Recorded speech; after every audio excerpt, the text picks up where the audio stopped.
Hi, boys and girls. Today I am going to be reading you Chapter 8 in Dr. Nicholas is Ridiculous. So here we go. Just a second.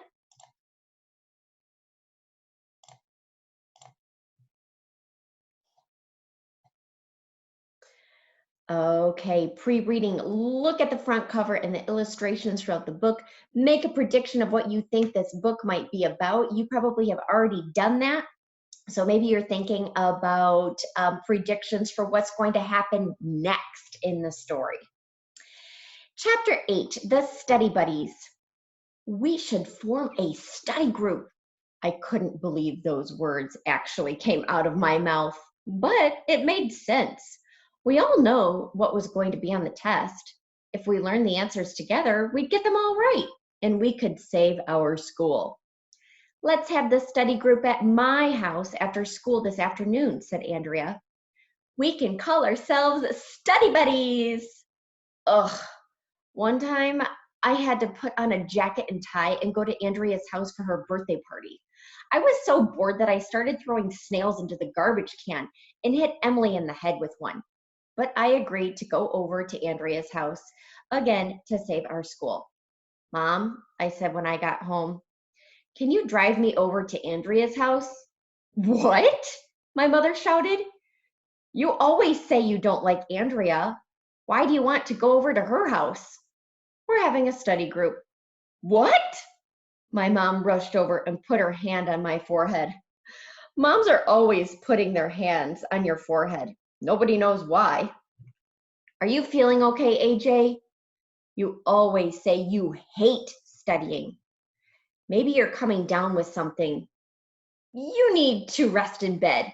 No, I told her, I need to get to Andrea's house right away. It's very important. My mom drove me over to Andrea's house. Hi, Arlo, Andrea said when she opened the door. You're the first one here. Come on in. Let's go to my room. My mom went to the kitchen to make chit-chat with Andrea's mom. Andrea took me upstairs to her room.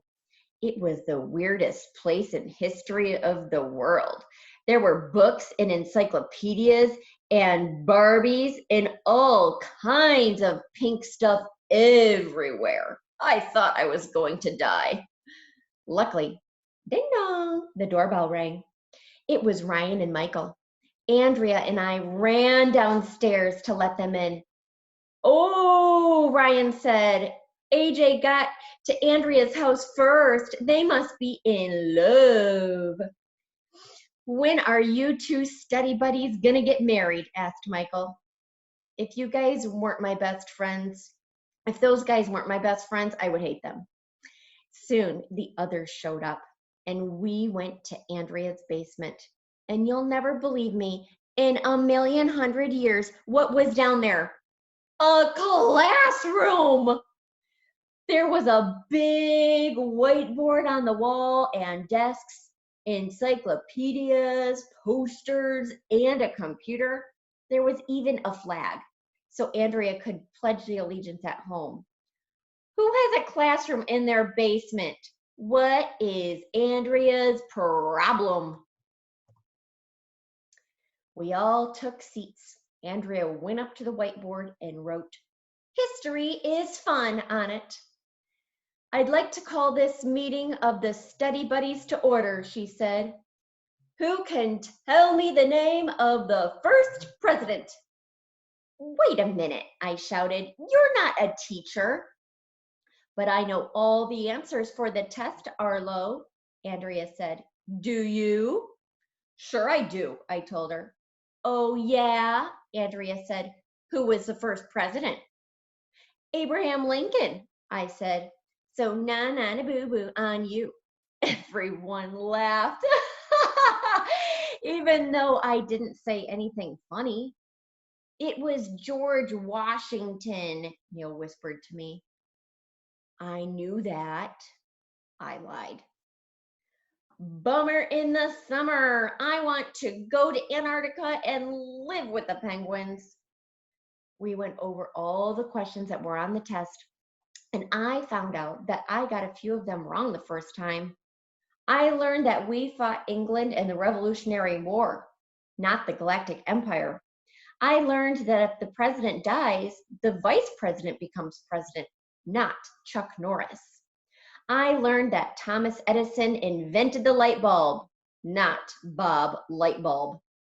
After 1,100,000 hours of studying, you'll never believe who poked her head into the basement door. Nobody! If you poked your head into a door, it would hurt. But you'll never believe who poked her head into the doorway. It was Andrea's mom. She looked just like Andrea, but with wrinkles. She was with my mom, and they had a big plate full of chocolate chip cookies. You kids are working very hard. Whoopsie. You kids are working very hard, Andrea's mom told us. You could be home playing video games and having fun, but here you are learning about history. I'm so proud of you, said my mom. She was just about to cry, so I was allowed to eat 5 cookies. Soon, the other parent showed up to take everybody home. We had learned all kinds of history stuff that we didn't know before. And that, my friends, was the end of chapter 8. So you can do these questions with your learning coach. After chapter 8, the study buddies draw conclusions. Why was AJ's mom so surprised when he asked her to drive him to Andrea's house to study? You can use this race strategy over here by restating the question. A, answering the question in all of its parts. C, citing evidence from the text. And E, explaining the evidence. Also, you can create mental images. Good readers make pictures in their mind as they read. Draw the picture you visualized of Andrea's mom. Thanks so much, everybody, and we will see you next time. Bye, friends. Have a great day.